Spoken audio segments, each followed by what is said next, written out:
The land I grew up on has a lot of history, and I mean a lot. Findings have been made in the area all the way back from around Iron Age, although no proper excavation have been made, due to how far north it is. Much of the land was covered in ice during the Ice Age, making archaeologists more likely to make their bets in the southern parts of the country, and probably due to political and funding reasons. Throughout my childhood, me and my siblings made different finds around the lands, but mostly from more recent times. Things like old coins, old ceramic, parts of walls, old shoes and many other little things like this. It was normal to come across these sorts of things during work or play at the farm. My mother also has an impressive collection of old cowbells that she has found around the fields. From massive bells, as big as a milk bottle, to tiny ones as small as a thimble. It is as if the land reeks of history. You almost get this aura of respect for the hard work that must have taken place there over the centuries. Hence, a lot of paranormal or at least odd things have happened to me around the house. This time, I will tell you about the cabin so that my story doesn't go all over the place. The cabin is a two-storied timbered house that once was the main building of our property. For whatever reason, it was moved and sold out of family. It wasn't moved very far though, only a few hundred meters out in the woods from the main road. When I was about 8 years old, the cabin was put up for sale again, and after much negotiations my mom managed to buy it back into our family. The cabin now served as a summer house, and the previous owners had painted it red and added a new part to it, what was supposed to become a bathroom but left mid-work and never completed. This cabin was quite an adventure for us kids, and we spent many summer nights in it. It did have electricity but no heating, apart from a non-functional fireplace, so it wouldn't have been possible during winter. There was something about this place though, this feeling you just couldn't shake. As if whenever you were there alone you would feel as if someone was standing behind you. This constant creepy feeling of being watched. The first peculiar thing I experienced, there was when me and my older sister were sleeping together in one of those old wooden, pull-out beds on the ground floor.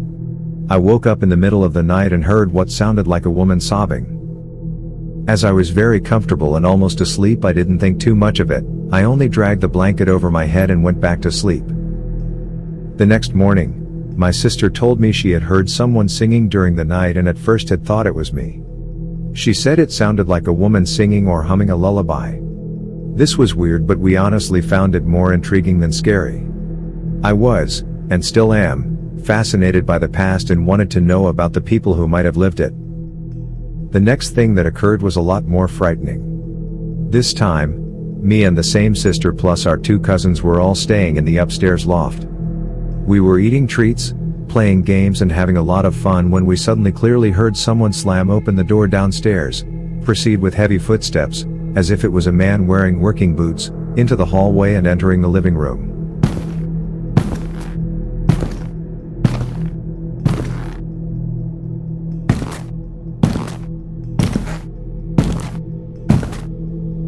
Terrified, we all went quiet and looked at each other, not knowing what to do. Finally, my sister bravely said in a loud voice, "Dad, did you hear that? I think there is someone downstairs," as to make the person downstairs think that us children were not all alone up there. Everything went quiet after this and we couldn't hear anything else.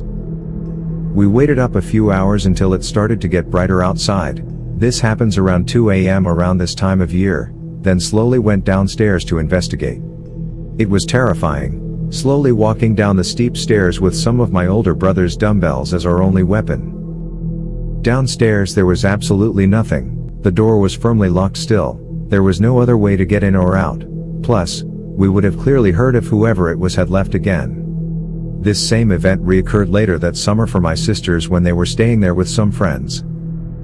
Other small weird happenings we sort of got used to or brushed off as the wooden old house talking. But this one summer a few years later a far scarier event took place. My sister and I decided we would live in the cabin for a few weeks, sort of as a small test on how it would be to live on our own and cook our own food. We had a lot of fun during this time and were working on a treehouse during the days. Sometimes we would work to clear the small stream running by the cabin. It was quite blocked by old garbage as it was running down a long hill. We fished out old vintage beer cans, buckets and other exciting items. So, we were quite occupied and had a blast. We also used the water from this stream to do our dishes as there was no plumbing or water in the cabin. One morning we made porridge but burned it severely, so instead of even trying to clean the pot that same morning, we filled it up with water and left it out on the porch. This particular day we needed to get back to the main house to fill up our food supplies, and we ended up also staying to watch our favorite Saturday Disney show whilst eating popcorn. Walking back to the cabin quite late, we were happy, laughing and relaxed. Upon arriving, we immediately took the pots to the stream, tried our best to rinse the burnt one in the running water and filled up another one to boil it and use for proper cleaning. We were chatting to each other happily and carried the pots back to the cabin. Once we were standing right outside the door, and I had set the key in the lock, we suddenly froze. I have a hard time explaining this, but it was as if we both instantly, without a word, knew that we couldn't go inside.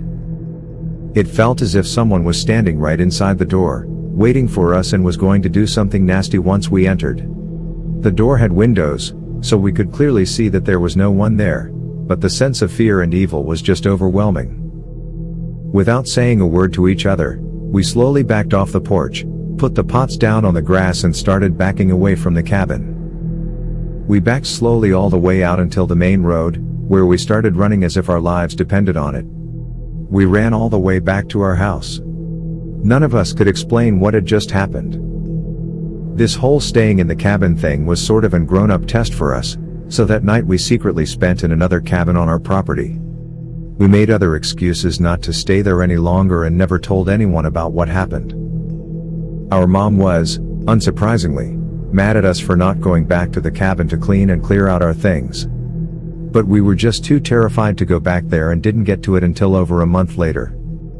As the cabin have such a long history and used to be the main house of the farm, the possibilities are endless to what might have caused some of this. The saddest things my mom has told me about it is that one of the families living there lost all of their children over the course of 1 year. As someone awaiting my first, I cannot begin to imagine the pain they must have gone through, but I do believe it could have left an imprint. This makes me think of the sobbing I heard that night. Thanks for listening to iSpooks. Subscribe to iSpooks channel, hit the like button if you enjoyed the story and turn on the notification bell for more spooky stories to come.